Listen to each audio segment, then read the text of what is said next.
Chahi nipuga mathogi matungda ngase India ge nupagi hockey team na Olympics ta medal ama lawrakpa India ge hockey team da Yaoriba Sanglakpam Nilakanta gi Leikai Meeyamna Harao Tayamba Fongdokhre mahaki pongnafam ahallo mayai Leikai da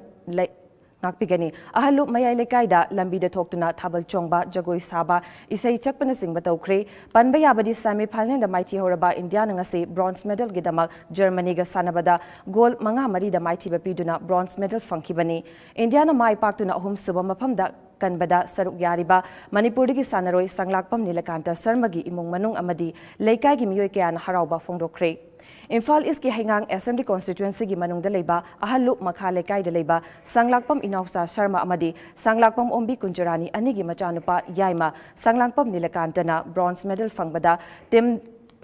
Pangbada Teamda saruk yaduna lebak asigi mingchat purakhiba aduda imung manung amadi Leikai gi miyoi kayana nungaiba Harao Fongdokhre hiramasigi matangda TOMTV gi akhanaba pawda mama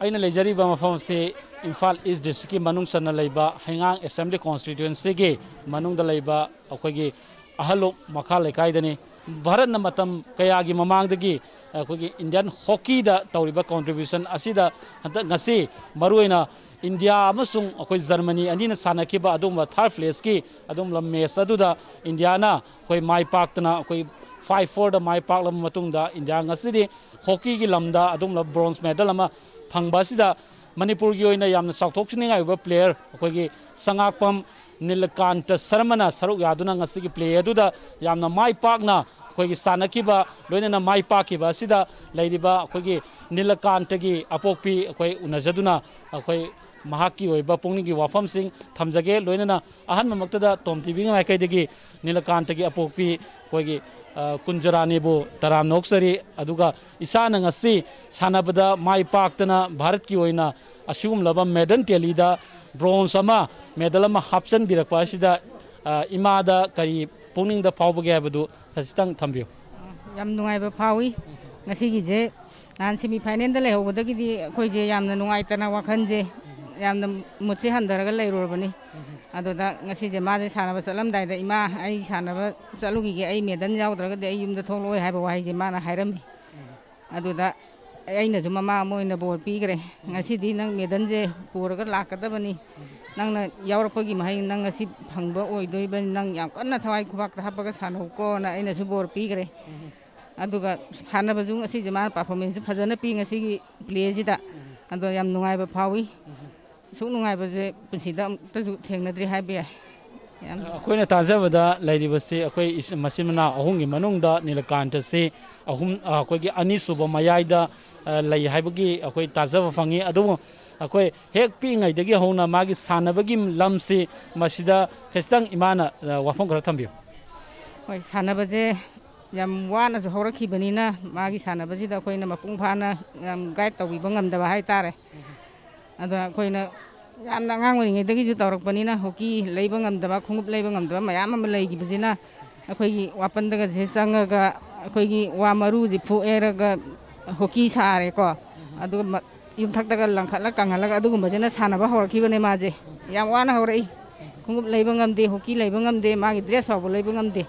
akhoi na ju adu dagi di yara roi ji khangak laitra ju laitana magi damakta je dum hona dana lakhre ma bu puning thogat pigre adu nang tawraga di nang Olympics di yaw ngam na hono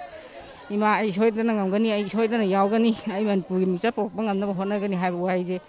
ma je tatana hai ada khoina ju puning thogat pidana ngasi di Olympic hai je yawraktana bronze medal na lobu ngam je yam nungai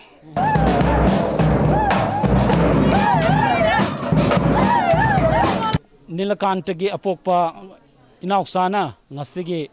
Nilakanta na ngasi yamna fazaba performance ama pikhibaga loinana ngasigi yamna nungarba mikum asida mahaki apokpana kari kari phongdo pirakpage habado tamina se ahan mamaktada lairiba yamna nungaiba mikum asida kari thambininge ahamada masi halan badadi yamna warami makoina sukuina sanarakpa Spain sanakre matang tournament kaya moina mai pakre Olympia sida ko aduna ngasi bhawa lakliba si akoi aduki mati wai karino habada karigmo medal ama bhawa phangdana makoina halakado base masida Manipur ki praja amadi Bharat ki praja jina kari khangdage habasi kanada masida ina wars have यार पेल सिदे head pen बले मखोइना medal पुरक्तना हलकदबदो मदुनि एने college मनि काइगदबदो अदुन मणिपुर प्रजाने करी खनगिदगे सिदने मनि college एबाद खन पेले करीगुम्बा पिकपरा चौबरा medal अमा पुरैसे मखोइ Tungi Olympic करीगु फिदा अमा मोइ लेरबनि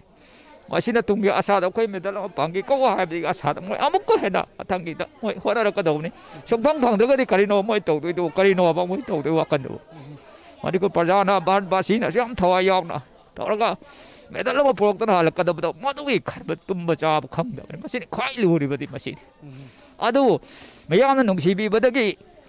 मेडल अमा इसोना पिबिरक पचेंगा यंगबिउ ngasi सानरिबदो अदुकि मदि कया लुगरबो तंजाना यंगबिउ सेकेंड तरुक फंगदु तौरिब थबक अदो मसे प्रजा मियामगी नुंसिबदगी पिब बोन आइना लुंगजेबा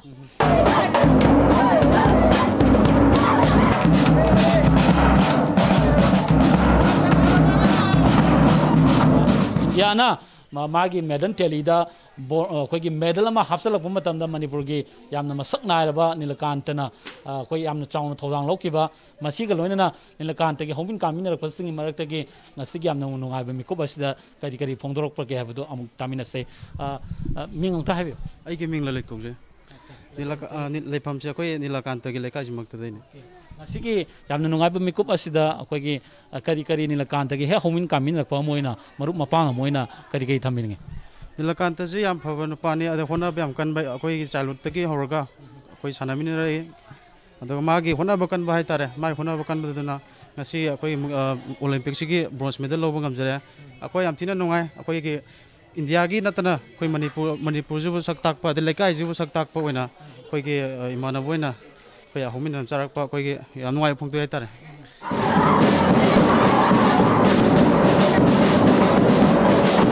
अदो हॉकी प्लेयर अमा ओइना अखोइगी एज अ क्लब की सेक्रेटरी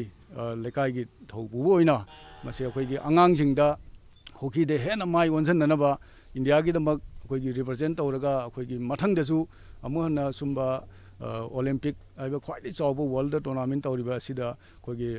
मेडल लौननबा अंगांगजिंग हौरैबा अंगांगजिंगजिदा यामना इंकरेज पीबो ओइना प्लेयर सिंग असे थवा यावना सानबिनबा हाइदना हाइजरी मतम कुइनगी सही 98 गी मतुंगदा इंडियाना हॉकी की लमदा मेडल अमखक फंगलकपा असिना मणिपुर की नतना भारत की ओइनसो यामना चाउथोकसिनिंगाइ ओइरबा मिकु अमने भारत की सानबगी लमजेलदा सानबगी लमदा मणिपुरना कदाइ फाउबा अखोगी कंट्रीब्यूशन सरुक याबगे हाइबसे हंत पांगथोकलिबा अदुमलबा ओलंपिक की अदुमलबा परफॉर्मेंस असुना तागली मसीना मणिपुर बो भारत की मनुंगदा सानबगी लमदा असुकी मतेंग पांगे हाइबसे मयेक लारब खुदम अमने